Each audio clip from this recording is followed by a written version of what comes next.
ಬೆಳಗಿರೆ ಕಾರುಣ್ಯ ಮುರಾರ ದೇವಗೆ ಕರ್ಪೂರ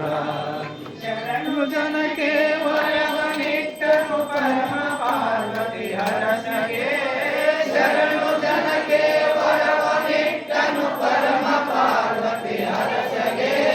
ಜರೆಯೊಳಲಿಕ ವಾಸ ಸೊನ್ನಲಪುರದ ಸೀತಾರಾಮಗೆ ಕರ್ಪೂರ ರುಚಿ ಬೆಳಗಿರೆ